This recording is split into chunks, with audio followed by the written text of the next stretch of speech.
Mhm. Hi, everyone. Nice to be back and honored to just like sub in for Bon this week on her deep dive. Yeah, we're gonna look at a topic that I definitely feel is powerful when reflecting on our thinking and our processes. And it is this like word rumination. So we're going to spend a little bit of time looking at what is rumination. How could maybe we, how are we ruminating? And, what are some of the things we can do to get out of that cycle of thinking? So yeah, it is this idea like of mind over matter, conquering rumination. So yeah, the plan is we really look at why we do it, how to stop it, and what really is it.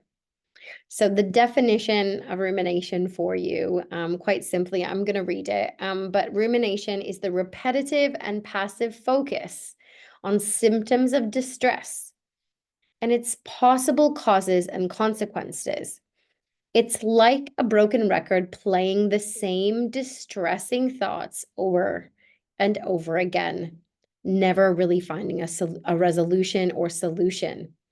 And again, therapist Melody Wilding, she's the one who deeply compares ruminating and our minds to the idea of a broken record.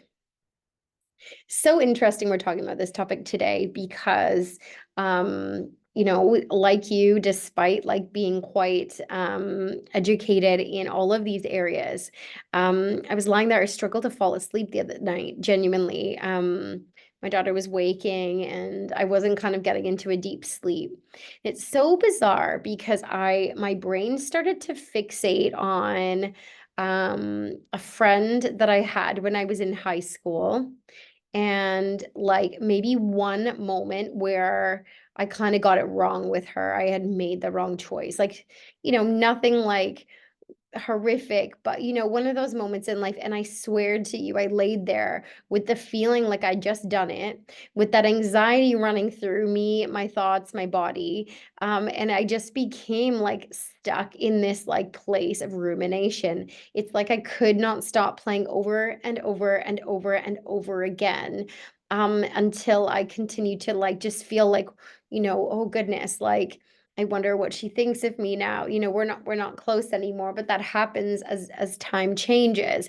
But it's so interesting how once in a while, or all the time, depending on your situation, that we sit in this like realm of rumination.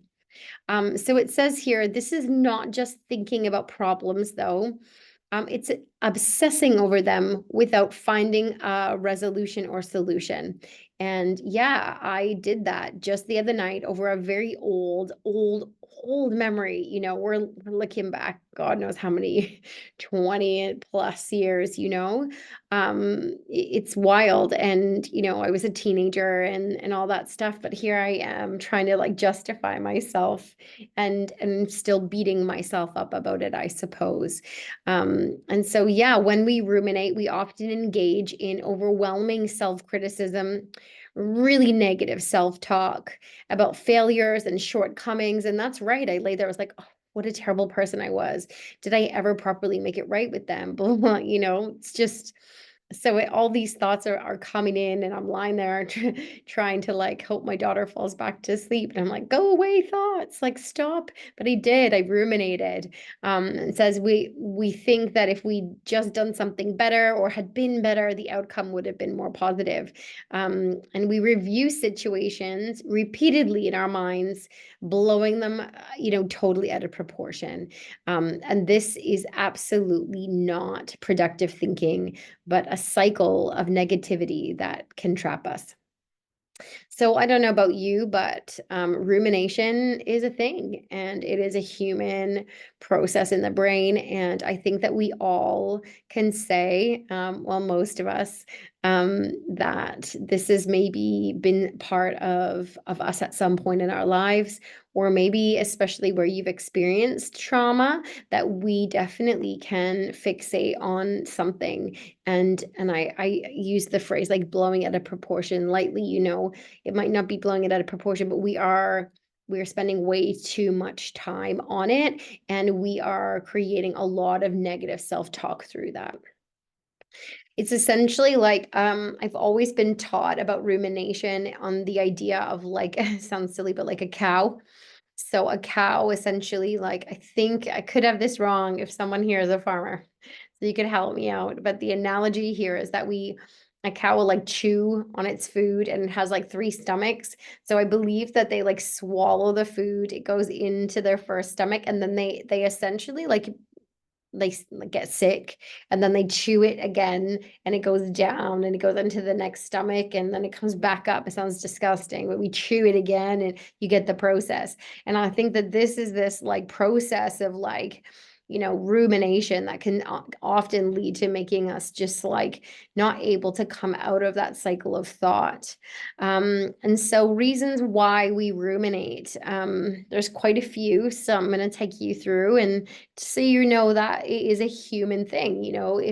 If this resonates with you, this idea of ruminating, just be like, yeah, I do this sometimes. Notice it when you're doing it. And I'm a big advocate in my work and in my talks that if we can label things as a human species, if we can create a name and we have a deeper understanding of it, then it feels less overwhelming when it happens to us.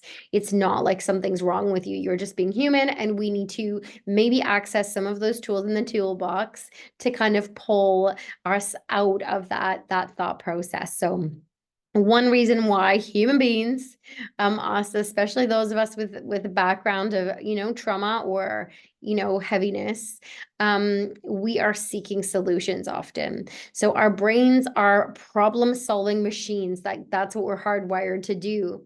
So when faced with a difficult situation, we naturally just want to find a solution. And so rumination tricks us into believing that by consistently and constantly thinking about that problem, we will eventually solve it. For instance, kind of replaying a conflict with somebody, a partner, over and over in your mind. However, it usually leads to more distress without resolution. So thinking about this situation with a friend, I came out of it the next day. I've really been thinking about it this week because I can't tell you how much time I lay there just going back on the past. And I remember thinking, like, can I do better? Should I reach out? I'm like, it's been 25, nearly 30 years, like whatever, 25 years. Like at some point, like she probably doesn't remember. And if she does, like it doesn't matter anymore. But just let it go, Megan. Forgive forgive yourself. Stop ruminating.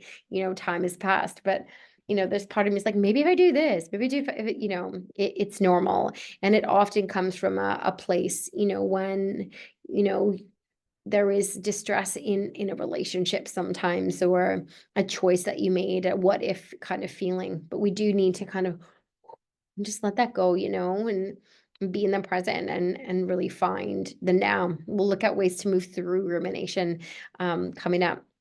Another reason why we ruminate is emotional processing. So rumination can also be an attempt to process emotions. When something really upsetting happens, we try to make sense of it. We try to make sense of our feelings by thinking about the event repeatedly, which feels like sometimes it's haunting us. For example, like after a breakup, you might ruminate over every single interaction, trying to understand your feelings, make sense of loss and rejection. And this can make it really difficult to move on and find some level of closure. Whatever level or layer or bit of, sadness. I use the word heaviness because I think it's just a word to describe like anything at all in life that felt traumatic, anything heavy. We are trying to emotionally process this. So even noting like, if you are reliving these things, it's if you say, okay, I'm emotionally processing, I'm ruminating, I need to break this cycle, but I know that this is part of my processing, take a deep breath and move through it. I think that that really helps. I think like calling it what it is, you are emotionally processing this. Maybe it has been a long time, but deep breaths. I've spent a lot of time on this now. It's time to move on, brain, that kind of thing.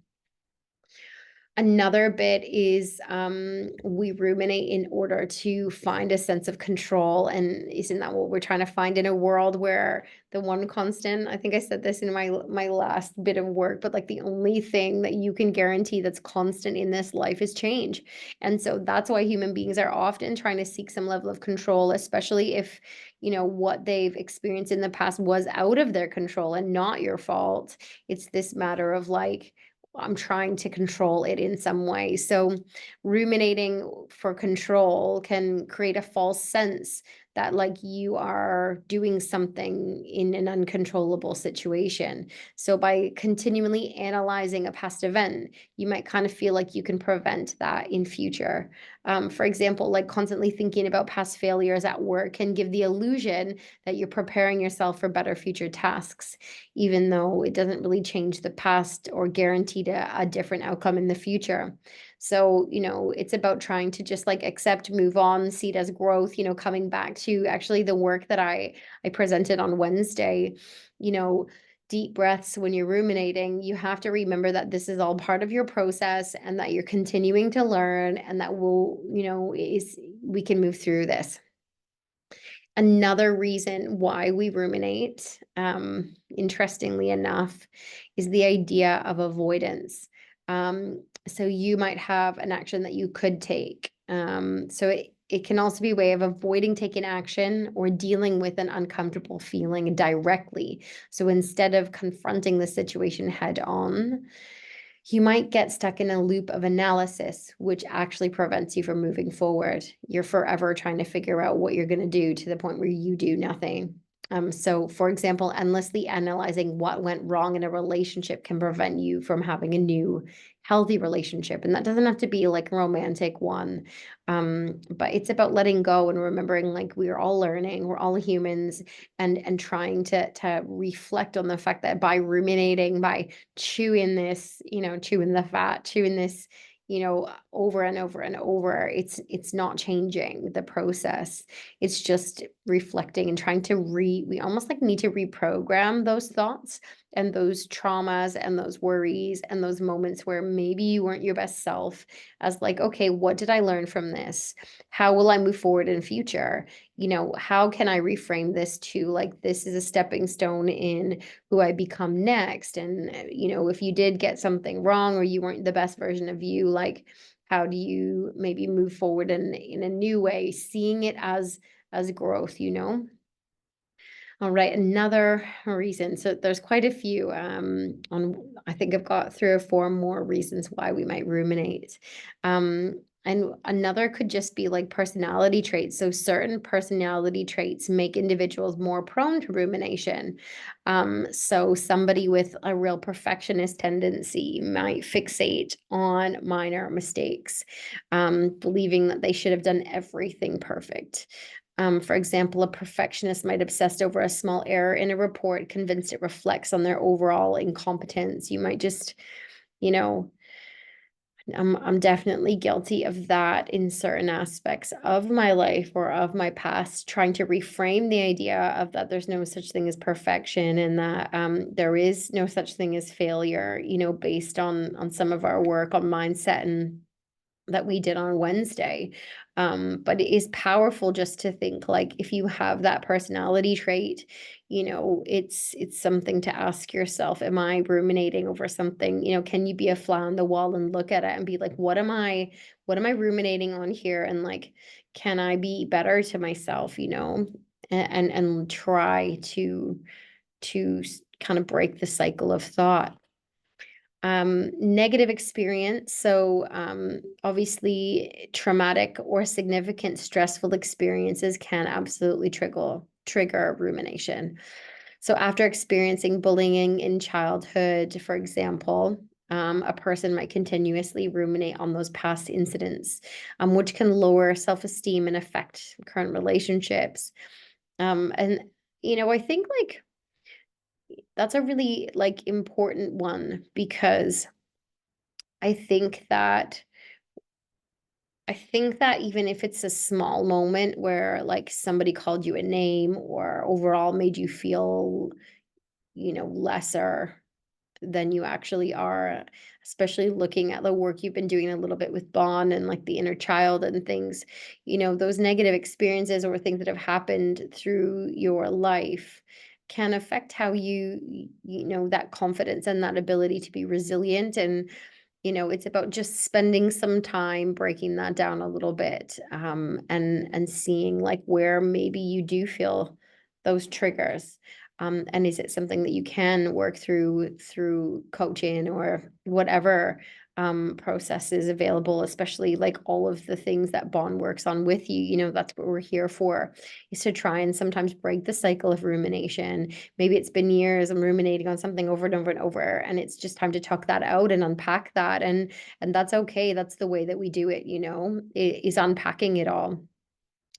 For some of us, like if you do have or experience an actual mental health like diagnosed issue like depression or anxiety, rumination is an actual key symptom in that. Someone with depression might continuously think about perceived failures and shortcomings, which can deepen their depressive state, and that's really heavy. Anxiety can lead to that repetitive story about future events, making it really difficult to focus on the present. And that starts to become, in our brain. We talk a little bit about neuroplasticity, but I liken it often in our talks to this idea of like our thoughts and our feelings walk down like the beaten path, kind of like walking through the woods. You often take the beaten path. You don't want to go down some of the other pathways. But sometimes if that beaten path for you is like a negative thinking pattern, or a pattern of rumination, then maybe walking a different path will find that like beautiful little lake, on the other side, and trying to use some of the theory and the content and the all of these like golden nuggets from your training to help you break through those feelings, those anxious experiences. And finally, like another one is just environmental factors. So stressful environments, I think, and lack of social support can really contribute to rumination. I find like when I'm on my own for long periods of time, I can find myself like in my head a lot, or working in a high pressure job without supportive colleagues. You just feel, that sense of worry about your performance, future of your job security, sometimes when you might not need it. That's an example. But like without a supportive environment to provide some perspective, these worries can all become all consuming. And that's why seeking out coaching or seeking out, some of the therapy that Bond offers is so amazing. Like well done for being here, because it creates that perspective that you need to hear, rather than just that one little voice in your head. You need to find that realism and find somebody who will allow you to, like I said earlier, let's unpack it. Let's work through it. Let's find, a way to move out of the thick, dark, deep bits of the wood and go and find your way through to that lovely little, stunning view, kind of in the middle, if you're kind of following me in my metaphor there. So yeah, the point of rumination really is, rumination might initially seem like it helps to solve problems and process emotions, but it often traps us in a cycle of negative thinking. I often liken the feelings of the fight or flight response as well when I'm ruminating. Even the other night, I could like hand on heart, I knew what I was doing. I studied. I was like, I am ruminating. I need to break this cycle. I am feeling all the feelings I felt like I just did it yesterday, and it's like running into a dead end again and again and again. And instead of helping us find solutions or gain clarity, rumination keeps us focused on those negative aspects of a situation. And this cycle can prevent us from actually problem solving and learning important lessons in our lives. It's interesting because my situation just recently was on something I hadn't thought about in years and years and years. But I it's like I had to like re-forgive myself again for, whatever it was, like silly teenage, whatever. So yeah, for instance, rather than like figuring out how to improve your future interactions, rumination keeps us stuck on what went wrong. And I like this phrase. It's like paralysis. It can prevent that personal growth and really leave us in a place where we might feel helpless. So it's powerful stuff. It's deep, it's human. I think that's the most important message you'll hear from me every time I talk. Like, I think that all of this stuff has really made me feel personally like I'm just human, and there's a lot that I need to learn about this experience in this human body and this like very complex human mind. And I am just experiencing some of the depths of this, some of the emotion, and it's about taking time to just take a deep breath and really process, some of the theory, some of what is going on for us through our experiences. So rumination and obsessive thinking, let's have a little look at what they have in common. But rumination is typically focused on past and involves dwelling on perceived mistakes and missed opportunities.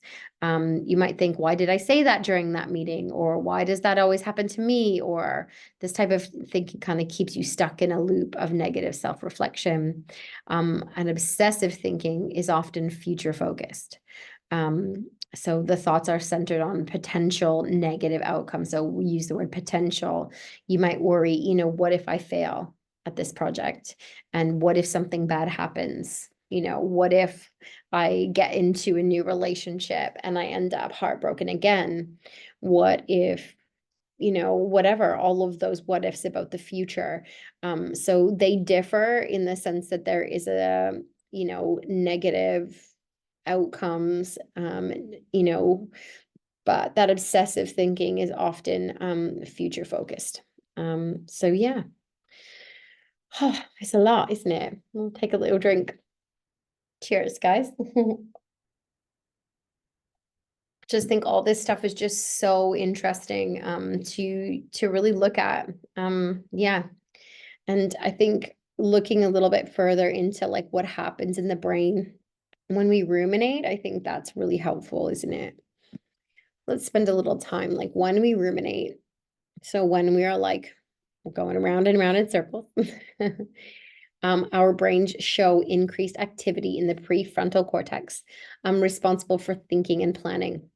And the limbic system, the emotional brain. The default mode network, the DMN, which is active when our minds wander, is also engaged. However, instead of facilitating creative thinking or problem solving, it fixates on negative thoughts. So we no longer have that ability to drop out of the cycle of thought and find an answer because we are just like rolling around on that record, For individuals with past trauma, the brain's threat detection system, that amygdala, is often hypersensitive as well when we're in rumination. And this means that we are more likely to perceive threats in situations than others might find like non-threatening, leading to increased rumination. So for example, someone with PTSD might consistently or constantly relive that traumatic event, amplifying their distress and making it difficult to focus on anything. And I think that that's really normal. So that's what rumination is. And I think that one powerful thing I want you to think about is using this as a guide to label your experience. And that sometimes helps us drop out of it. So you can say, hey, obviously, I say, Megs, you are ruminating. I knew that the other night. And I was like, let's like tackle some of these things that you have in your toolbox to move out of it. Let's breathe. Let's relax. Let's work through some meditation. Let's do some counting. Let's tap into a real positive experience. Let's see if I can go back to that beach on Bali. Let's see if I can go back to maybe mentally, like what I did that night was I started thinking about how I like could apologize to my friend, which is partially still rumination, but I started to move through it and remind myself that I am a good person, and and start to talk to myself and say, like, forgive yourself for the small things, and move through this. Even I could see myself like a fly on the wall, just being like, come on, Megan, just it's time to get off of that broken record. So I've got a little case study, like lack of purpose. We'll call her Sarah. So Sarah experiences a traumatic car accident, and post-accident, she couldn't stop thinking about what she could have done differently. She was consumed by the what ifs, such as, what if I hadn't taken that route? Or what if I had driven more carefully?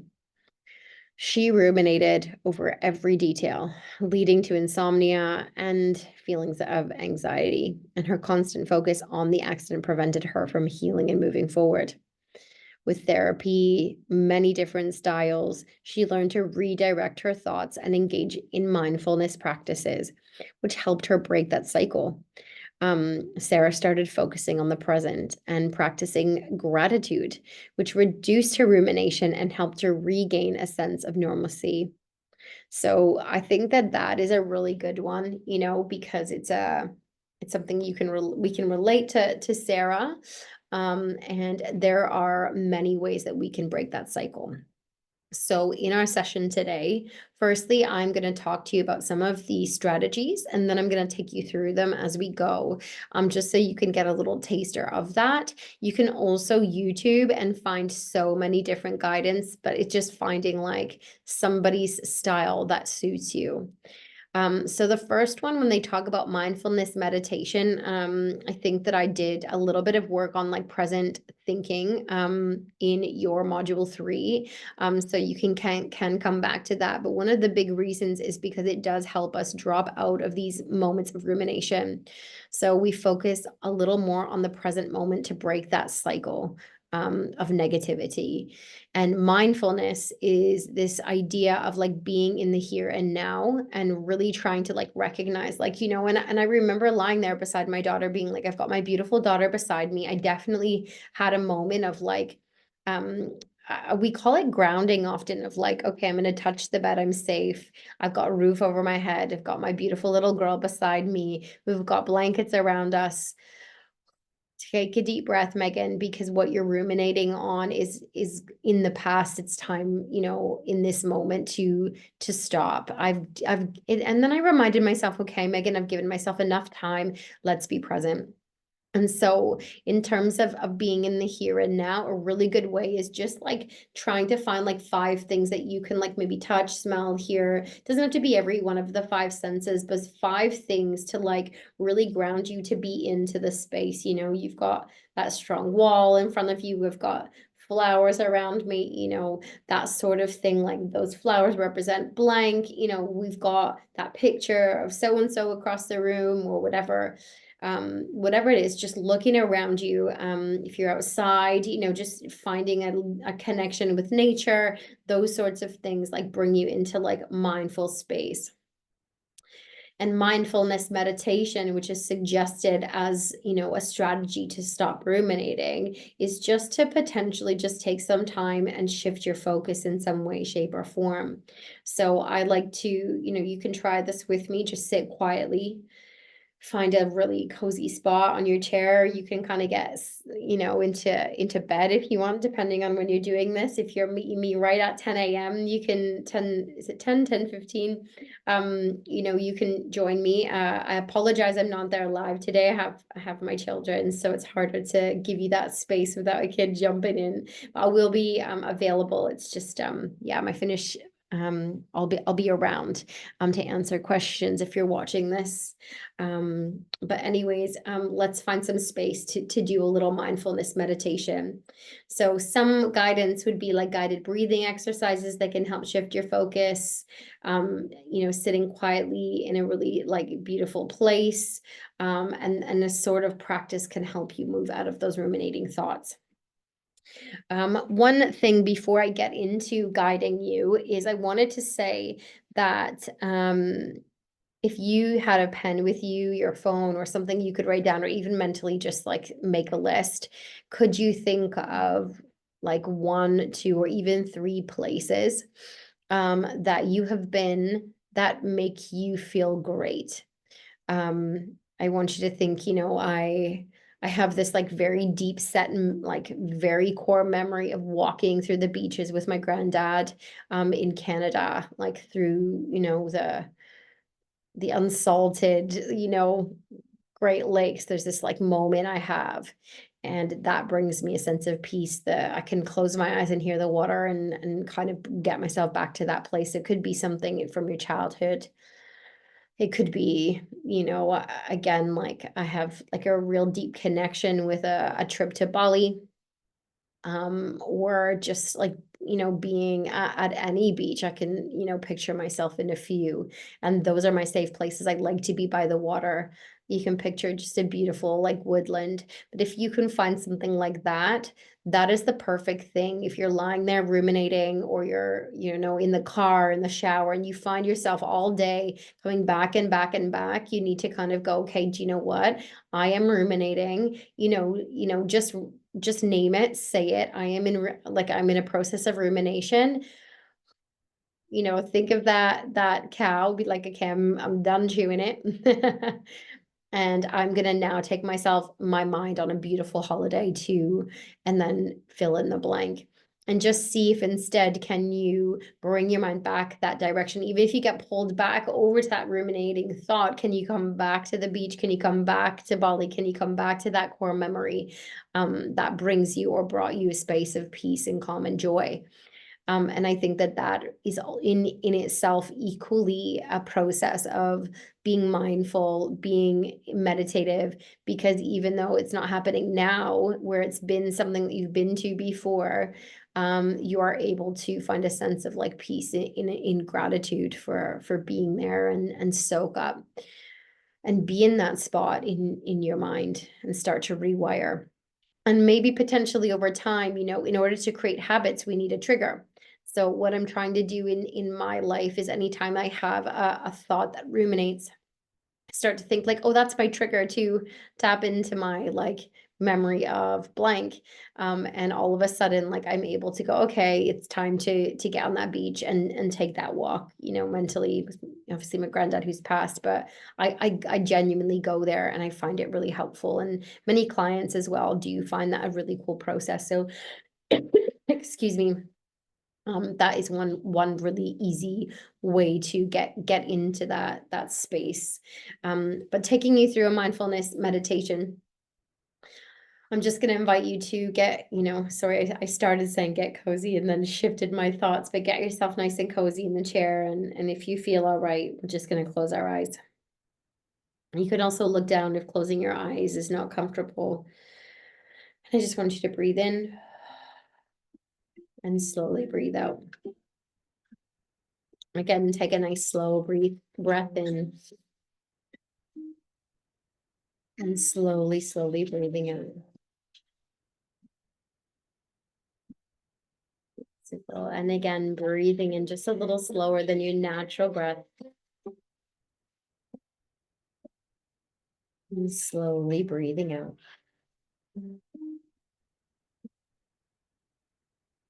Right, you just to begin to soften and relax.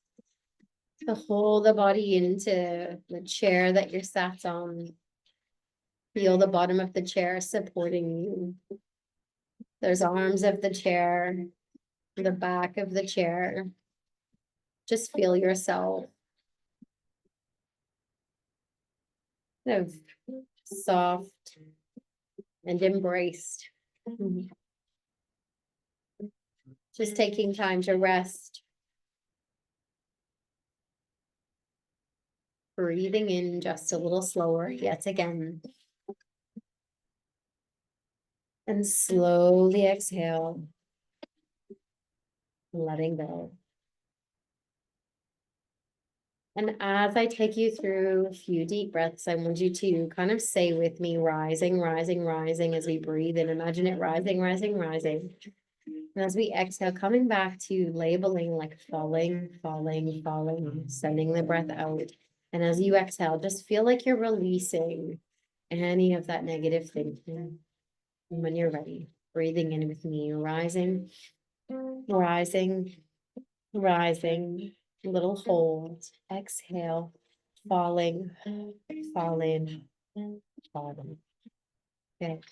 Inhale, it's rising, rising, rising. Exhale, letting go, falling, falling, falling. Inhale, rising, rising, rising. Exhale, falling, falling, falling. Breathing in, letting go.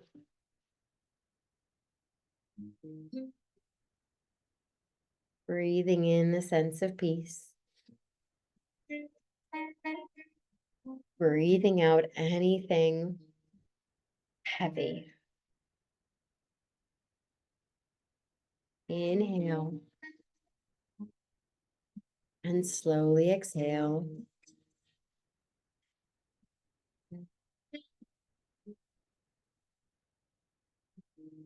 And then just let the breath naturally take its shape back to its natural space. And over time, a practice like this, over time, like I said, should help reduce that intensity and the frequency of your ruminating thoughts. And if you can create a really healthy kind of trigger that when rumination happens, you kind of recognize it, call it out for what it is, a beautiful process. Step one, say, hey, I'm ruminating and I want to stop. Two, take yourself off to that beautiful place. And maybe three, take some slow, deep breaths, rising, rising, rising, falling, falling, falling. Naming it helps to keep you focused on that action and allows us to move a little bit away from that space that we are wanting to kind of allow us to dissipate. And the more that you practice this, again, your ruminating thoughts should become a little lesser, or when they come up, they're not as overwhelming because you actually have something you can do about them. You can kind of short circuit into that next calm nervous system. Another strategy to stop ruminating is to engage in activities that really bring you a sense of like that lovely oxytocin, dopamine hit, like all those really good things. So exercise is dreamy. A hobby like singing or getting involved in something social. It allows you to remember like who you are, finding joy, joining a dance class, going hiking, engaging in something creative like painting. Even if you can't paint, just going to it, grabbing a friend. It starts to help shape mind and body in a positive way and allows you to remember like in moments where you are maybe overthinking, in rumination, you can kind of come out of that because you're physically, in a totally different space and changing your environment. Like we said, one of the causes can sometimes be. So reminding yourself of those good things. Another thing I like is sometimes people suggest like to set a time limit on your ruminating. I kind of think of this in like a business capacity. So I kind of like call it the 5-minute moan. And sometimes when I'm working with teams, I'll be like, all right, let's get your 5-minute moan out. And then all of a sudden, like I've set a time, everyone's had an opportunity. We often don't use the 5 minutes. Sometimes in coaching, I'll say, let's have a 5-minute moan, like let it all go. Like, what is it that you just need to get off your chest? And then once we get that 5-minute moan out, we get that like I've been processing going over and over and over this, then I'm able to stop and be like, okay, 5 minutes is up, my time is up. Let's like tick that box, done ruminating, let's move on. And so like it could be less and less, obviously, like 1 minute, I've got 1 more minute to ruminate. And again, it's this process of recognizing, like I've spent 5-10 minutes max on my worries. Now it's time for me to move on with something new. And I think it's really helpful sometimes just to get a piece of paper and a pen out to write it down.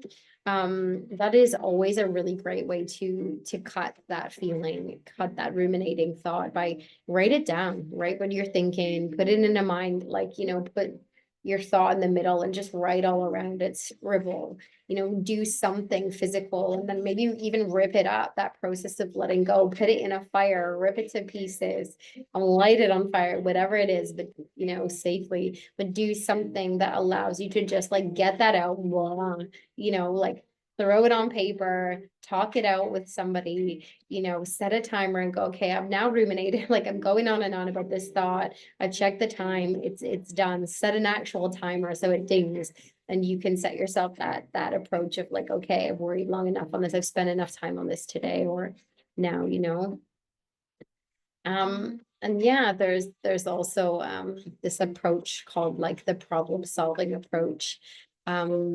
And it kind of just says like to create a plan of action rather than ruminating, which is sometimes hard.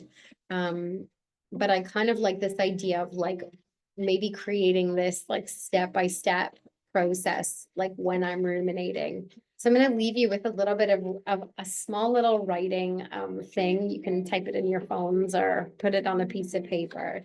But number one, your process today that I want you to take is first step is acknowledge what it is. So instead of just going like round and around that broken record or keep chewing it and chewing and chewing, ruminating, thinking about that cow, just acknowledge like, hey, that's what I'm doing. Like I'm in this deep, right? I'm in this cycle and I'm doing nothing but like bringing in these negative thoughts. So number two, that's like you being a fly on the wall. It's like coming out of that thought and being like, hey, I know what I'm doing. It's time, like this is something that's not benefiting me. Number two, then thinking like what is it that works for you? So like I said, in some of my other trainings, like all of these theories, all of these practical techniques and skills are here to help you. So what helps you move out of this sort of thinking process? So if it is exercise, maybe you go and put a YouTube video on and do an exercise. Maybe when you ruminate and it's in the day and you're a runner, you put your music on and you run. Maybe if you're a singer, you put your music on and you sing.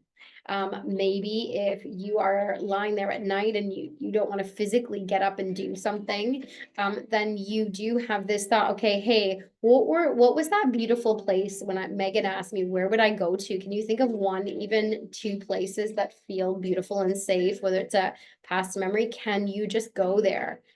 Take your mind on holiday and be in that space and really soak up like every little bit of it, walk it, be there and experience it again and again and again. Come back to those spaces of thought, that those beautiful memories, or even, wishes and goals, those sorts of things. And they say the conscious and the subconscious mind often don't know too much difference or any at all if you follow like what Joe Dispenza's theories are.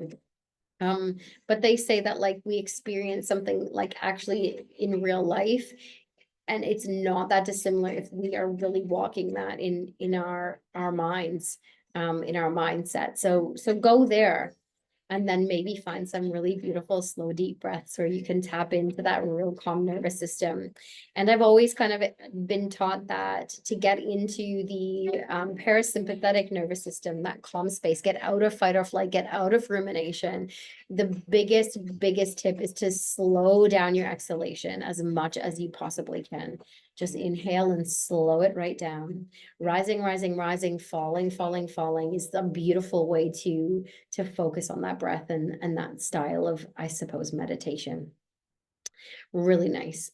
Just be kind to yourself as well. Remind yourself you make mistakes. Maybe if you continue to come back, set your timer and think about when you ruminate in whatever situation, what could be your trigger. I know what to do with this. This is something I could do to take me out of this thought process.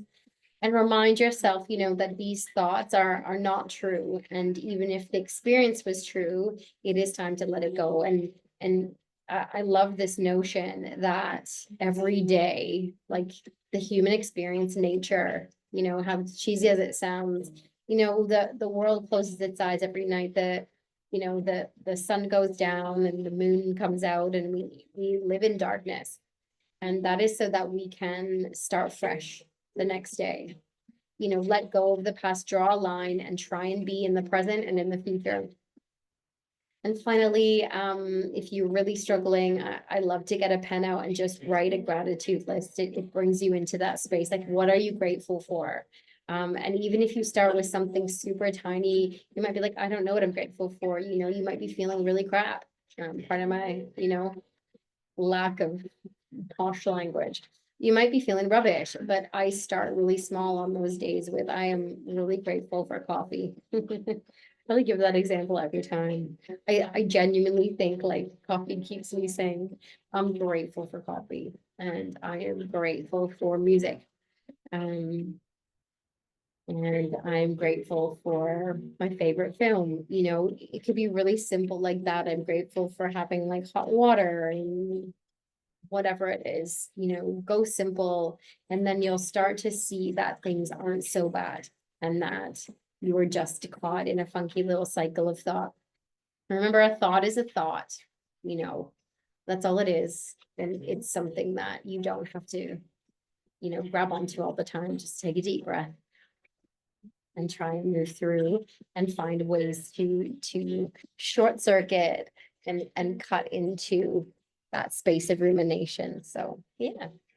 I hope that you found your deep dive today helpful, and I wish you, as always, peace and love and all the good stuff as you kind of keep tackling all of these tough things. And well done to you. Remember, you're doing a great job, and you absolutely you've got this. Bye.